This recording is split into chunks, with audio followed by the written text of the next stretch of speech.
찬송가 28장 함께 찬양하겠습니다. 찬송가 28장입니다.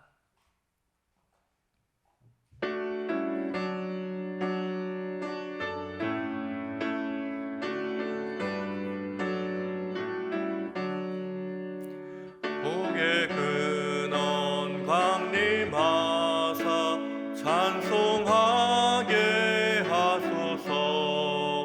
한량 없이 자비하심 증량할 길 없도다.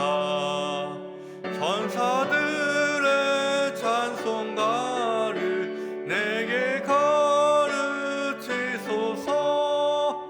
구속하신 그 사랑을 항상 찬송합니다. 주의 크신 도움 받아 이때까지 왔으니 이와 같이 천국에도 이르기를 바라네. 하나님의 품을 떠나 죄에 빠진 우리를 예수 구원하시려고 보혈 흘려주셨네. 주의 귀한 은혜 받고 일생 빚진 자 되네. 주의 은혜 사슬 되사 나를 주께 매소서. 우리 마음은 연약하여 범죄하기 쉬우니 하나님이 받으시고 전국인을 지소서. 아멘. 이 시간 함께 기도하도록 하겠습니다. 첫 번째로 기도하실 때는 올 한 해 복의 근원 되신 하나님과 동행함으로 복받는 인생을 넘어 세상을 축복하는 축복의 삶 살 수 있도록 함께 기도하기 원합니다. 두 번째로 기도하실 때는 오늘 금요기도 용사 선서식이 있는 날입니다. 우리 승리교회 성도들의 기도를 통해 가정이 치유되고 교회가 치유되고 나라와 열방이 치유하는 기도의 용사들이 되도록 함께 기도하기 원합니다. 마지막으로 위 목사님 위해서 함께 기도하기 원합니다. 매주일 말씀을 준비하시는 위 목사님의 영육간의 강건함을 지켜주시고 성도들의 삶 하나하나를 주님의 사랑으로 잘 섬기며 목양하는 참된 목자가 될 수 있도록 함께 기도하기 원합니다. 함께 기도하겠습니다.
좋으신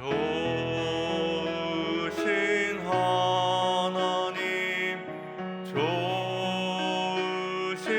하나님, 참 좋으신 나의 하나님.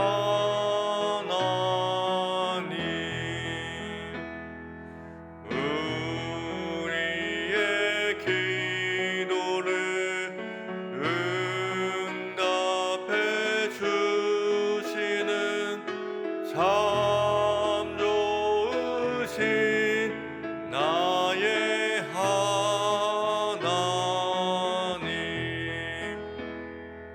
한없는 은혜를 우리에게 주시는 참 좋으신 우리 하나님.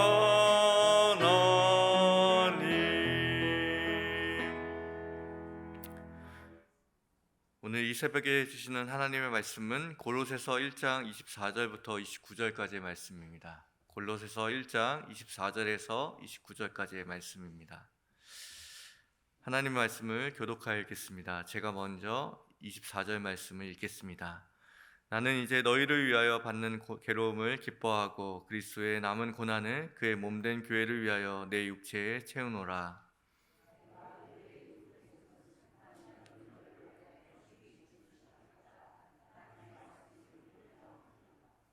이 비밀은 만세와 만대로부터 감추어졌던 것인데 이제는 그의 성도들에게 나타났고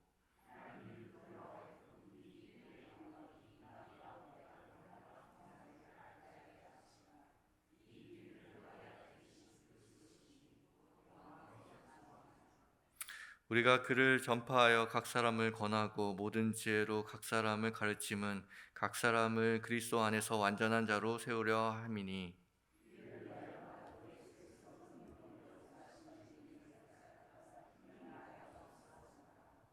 아멘.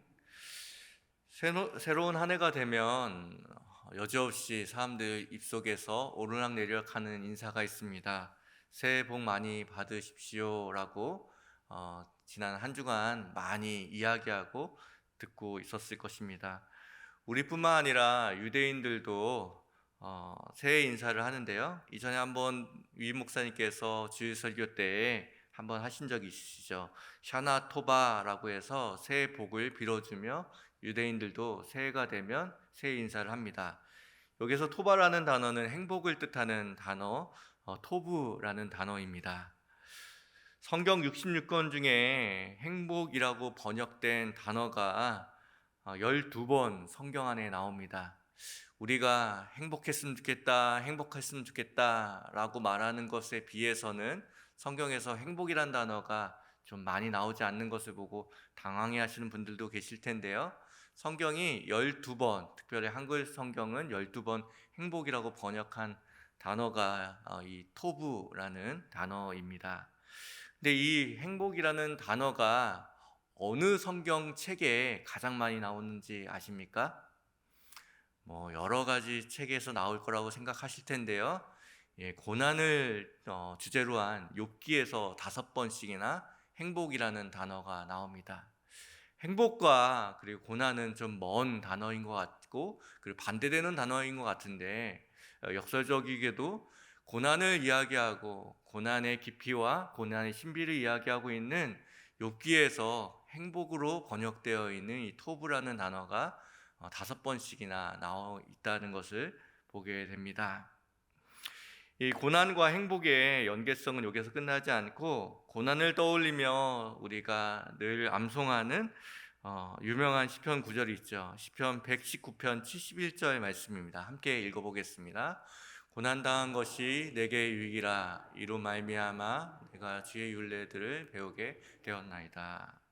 여기에서 유익이라고 말하는 이 단어도 토브라고 해서 행복을 말하는 단어입니다. 이 구절을 조금 직역하면 이렇게 직역할 수 있을 것 같습니다. 고난당한 것이 내게 행복이라 이로 말미암아 내가 하나님의 뜻을 이루게 되었습니다. 이 정도로 번역할 수 있을 것 같습니다. 흔히 우리는 고난이 행복의 반대말이다라고 생각합니다. 하지만 고난은 행복의 반대말은 아닙니다. 행복을 이해하려면 고난을 먼저 이해해야 합니다. 한 해를 행복하게 지내기 위해서, 행복한 한 해를 위해서는 우리가 반드시 고난을 이해해야 하는 것이죠. 이를 극명하게 보여주는 것이 신약이 말하는 복입니다.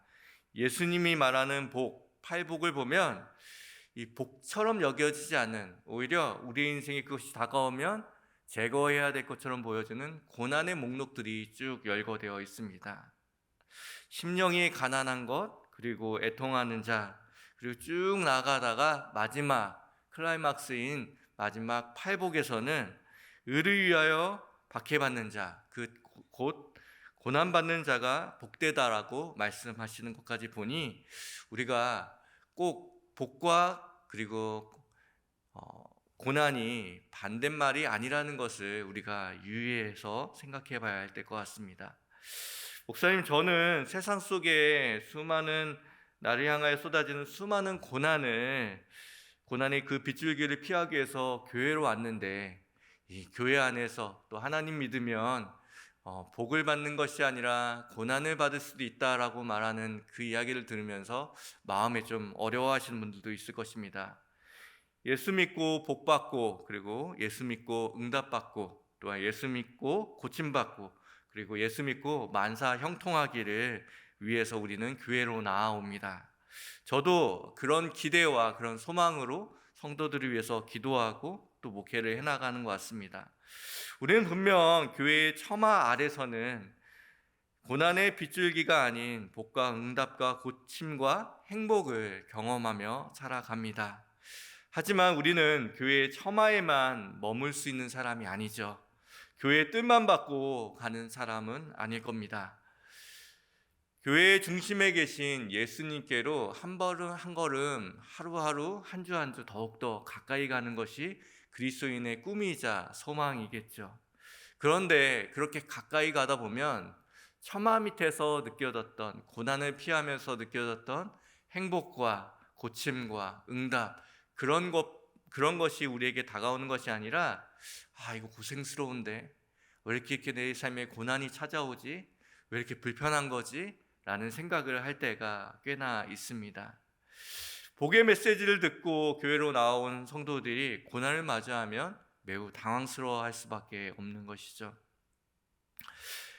행복을 찾아 교회 안으로 깊숙이 발을 내디뎠는데 고난을 만난다고 하면 그것은 어떤 의미에서 여러분이 신앙생활을 참 잘하고 있는 것일지도 모르겠습니다. 그 고난을 만난다고 하면, 그 불편함을 경험한다고 하면 내가 참된 교회에 왔구나, 내가 참된 그리스도인이 되는구나 라는 생각을 하셔도 좋을 것 같습니다. 종교개혁자 루터는 참된 교회의 표지 중에서 여러 가지를 이야기했는데 그 중에 마지막으로 이야기한 것이 박해이며 고난입니다. 내가 예수 그리스도를 믿고 교회의 일원으로서 살아가면서 내가 불편한 것이 없다면, 고난이 없다면, 무언가 손해보는 것이 없다면 그것은 내가 참된 교회를 다니지 않는다, 혹은 참된 교회는 다니지만 내가 참된 그리스도인은 아니다 라는 것을 자각해 봐야 한다라는 의미에서 루터는 참된 교회의 표지가 박해다라고 말하고 있습니다. 사랑하는 성도 여러분, 복된 한 해를 보내고 싶습니까? 복된 인생을 살고 싶습니까? 오늘 본문을 통해서 복된 삶을 위한 고난에 대한 바른 이해가 여러분에게 있기를 주님으로 기원드립니다. 복된 인생을 위해 첫 번째, 고난 없는 인생은 없다라는 사실을 분명히 우리가 기억해야 합니다. 고난 없는 인생은 없습니다. 중요한 것은 어떤 고난으로 우리의 삶을 채워가느냐라는 것이죠.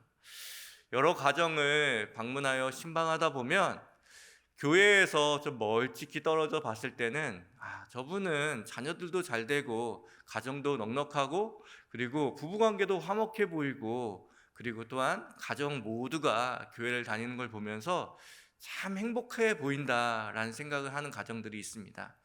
그런데 가정을 신방하다 보면 여지없이 저의 그 마음을 깨트리는 것은 문제없는 가정은 없구나라는 생각을 하게 됩니다. 그 가정들 가운데는 현재는 문제는 없어도 과거에 쓰라린 아픔을 간직한 채 살아가는 사람들도 있고, 현재에 견디기 어려운 어려움들과 고난을 견뎌가며 사는 사람들도 꽤나 있습니다. 그리스도의 삶은 고난이 없는 삶은 아닙니다. 세상과 다른 종류의 고난을 채워가며 살아가는 삶이죠. 이것을 복된 삶이라고 우리 주님은 말씀하십니다. 오늘 본문 24절 말씀을 한번 같이 읽어보겠습니다. 나는 이제 너희를 위하여 받은 고난을 기뻐하고 그리스도의 남은 고난을 그의 몸된 교회를 위하여 내 육체에 채우노라. 사도 바울은 오늘 골로새 교회에 편지하면서 그리스도의 남은 고난을 자기 몸에 채운다라고 말합니다. 우리가 잘못된 선택을 함으로 인해서 받는 고난을 우리 인생 가운데 받기도 합니다. 때로는 타인의 이기적인 욕심으로 인하여서 고난받기도 하죠. 그리고 때로는 사회의 구조적인 문제로 인하여서 고난받기도 합니다. 심지어는 요처럼 이유조차도 까닭조차도 알 수 없는 고난의 돌연성으로 우리의 삶이 뒤흔들리게 되기도 합니다. 깨어진 유리컵을 치울 때 우리는 조심해야지 하면서 날카로운 유리조각을 잘 조심히 치우지만 여지없이 손을 베이기는 합니다. 깨어진 세상 속에 살고 있으니 어쩌면 고난은 필연적인 것일도 모르겠습니다. 이 세상에 고난 없는 삶이란 존재하지 않는 것이죠. 그리스도인이 고난받을 수 있다는 사실을 기억해야 합니다. 온 세상 사람으로 태어났으면 모든 사람이 고난 가운데 있다는 것이 분명한 사실이죠. 다만 어떤 고난을 삶에 채우고 있는지가 중요한 것입니다. 그리스도의 남은 고난을 채우는 삶이야말로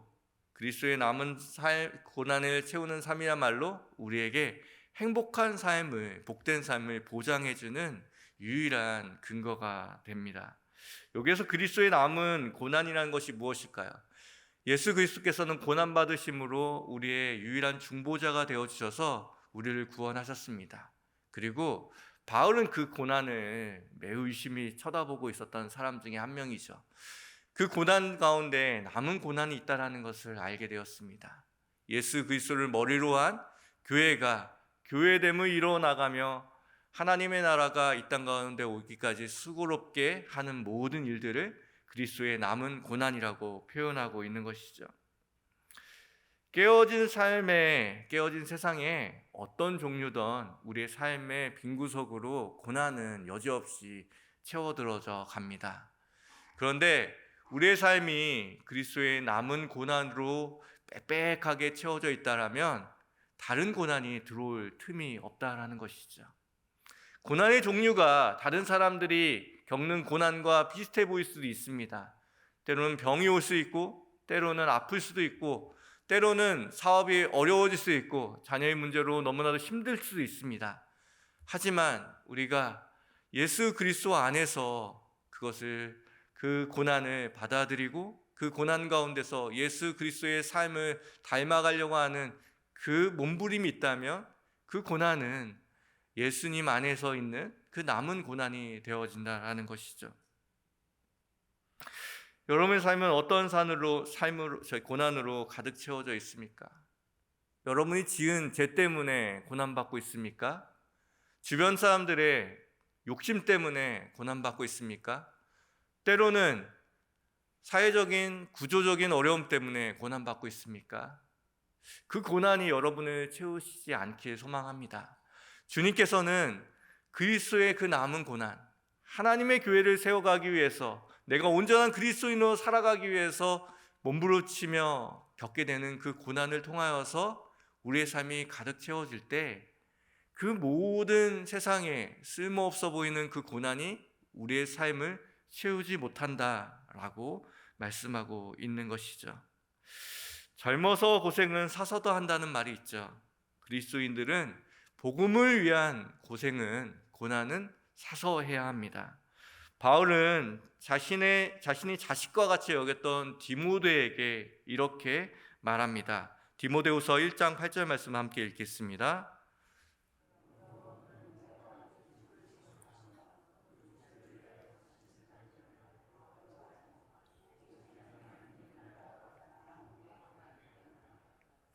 이 세상 어떤 부모가 자녀에게 고난을 물려주고 싶겠습니까? 그리고 고난받으라고 이야기하고 싶겠습니까?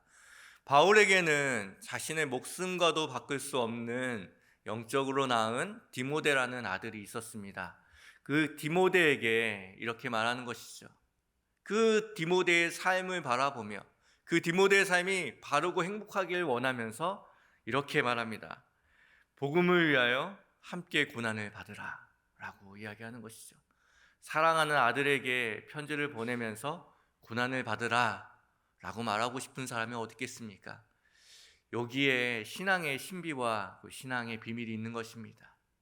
너의 삶에 행복으로 가득 채워라 라고 말하고 싶지만 너의 삶의 의미와 그 행복 가운데 여전히 그 빈틈을 너의 잘못된 욕심으로, 세상의 사람들의 욕심으로, 또한 깨어진 세상의 유리파편으로 채우지 말고 그리스도의 남은 고난으로 빽빽히 채우고 나면, 그 고난을 받고 나면, 그 고난을 감당하고 나면 세상의 그 어떤 고난도 너의 삶에 들어올 수 없다라고 말씀하고 있는 것이죠. 때로는 선교사님들과 이야기 나눌 때가 있을 때 참 고생스럽고 고난스러운 삶을 보면서 어떻게 저렇게 견디며 살아가지? 라고 생각이 들 때가 있습니다. 근데 그런 분들의 삶은 여지없이 그리스도로 인한 고난으로, 그 고됨과 힘듦으로 가득 채워져 있어서 웬만한 고난들이 자신의 삶을 뒤흔들 수 없고, 그리고 고민되어지지 않고 근심하지 않는 모습을 보면서 야, 저런 삶은 참 견고하고 단단한 삶이다 생각하게 됩니다. 우리 성도들 만나면서도 참 고되고 힘든 것처럼 보여지는데도 불구하고 삶이 참 단단한 사람들이 있습니다. 그 단단한 삶에 여지없이 그리스도의 남은 고난으로 빽빽하게 그 밀도를 가득 채워가는 사람들의 그 열심을 바라보게 됩니다. 너무 힘들고 잠잘 시간도 없고 정말 삶의 여유 하나도 없는데도 불구하고 그 짜투리 시간을 내서 교회에 자신의 피곤한 몸을 이끌고 와서 여러 가지 일들과 남들이 하기 싫어하는 그 일들을 감당하시는 분들을 보면 그 삶 가운데 채워진 그리스도의 몸된 교회를 바르게 세우기 위해 채워가는 그 아름다운 고난들을 발견하게 됩니다. 그럴 때마다 저 사람은 넘어지지 않겠다, 저 사람은 무너지지 않겠다라는 마음의 확신이 오게 되는 것이죠. 저도 사도 바울의 말씀을 빌어서 여러분에게 권면드리고 싶습니다. 행복한 한 해를 위해서 그리스도의 남은 고난으로 채워가시며 복된 한 해를 준비하시기를 주님으로 기원드립니다. 그래도 목사님, 여전히 저는 고난이 두렵습니다 말씀하시는 분들도 계시겠죠. 사실 저도 고난이 두렵습니다. 복된 인생을 위해 알아야 할 두 번째 사실은 고난은 그리스도인의 인생을 완전히 꺾을 수 없다라는 사실입니다.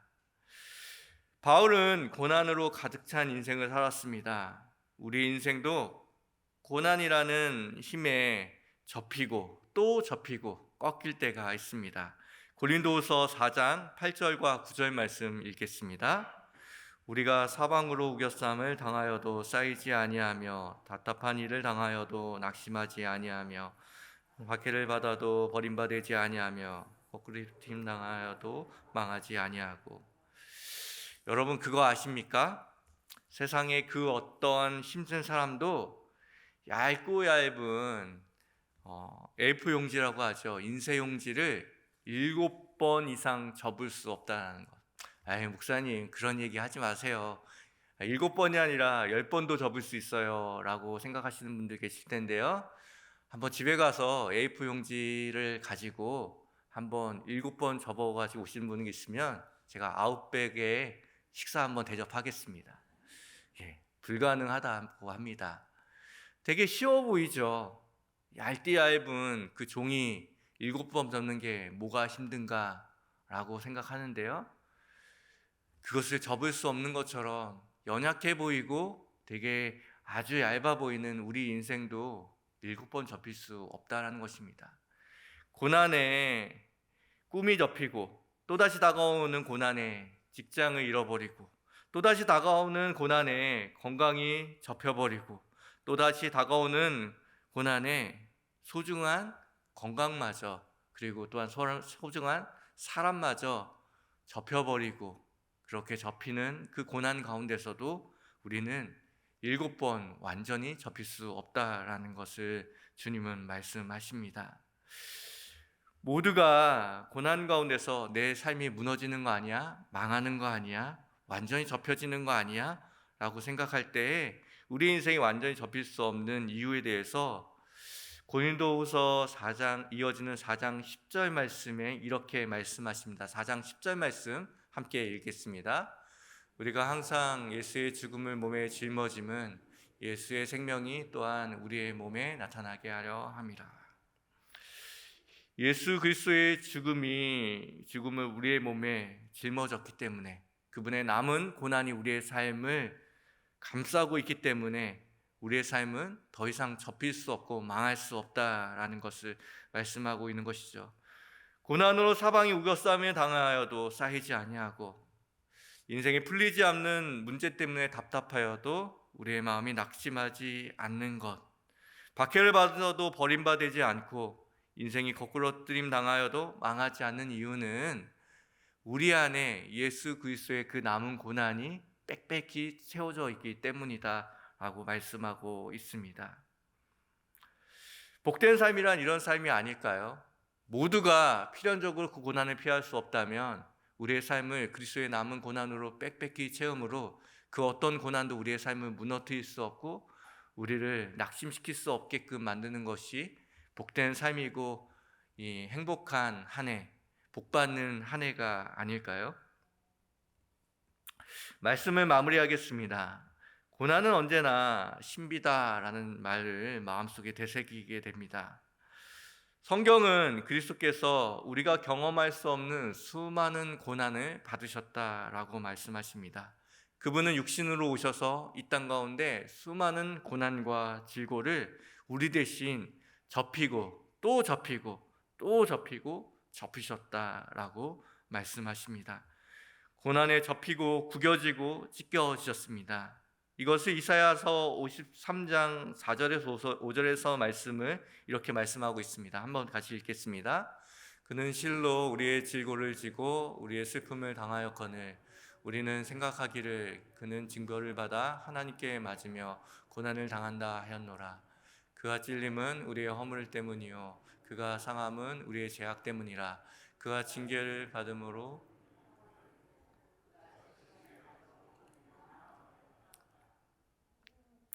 한 과학자가 이렇게 말하더군요. 앞서 말씀드린 대로 인쇄용지를 7번 접는 것은 불가능한 일이라고 말하면서 만약 신문지를 42번 접는다고 하면 달에 닿을 수 있는 높이를 만들어낼 수 있고 88번 접는다고 하면 우리 은하계에서 250만 년 광년 떨어진 안드로메드까지 닿을 수 있다라고 말하는 것을 보았습니다.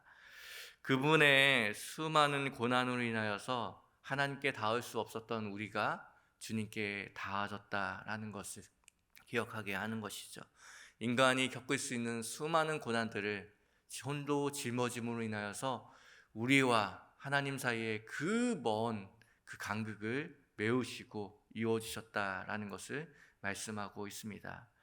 기독교는 복된 종교입니다. 고난 없이 해석되는 복은 값싼 기복에 지나지 않습니다.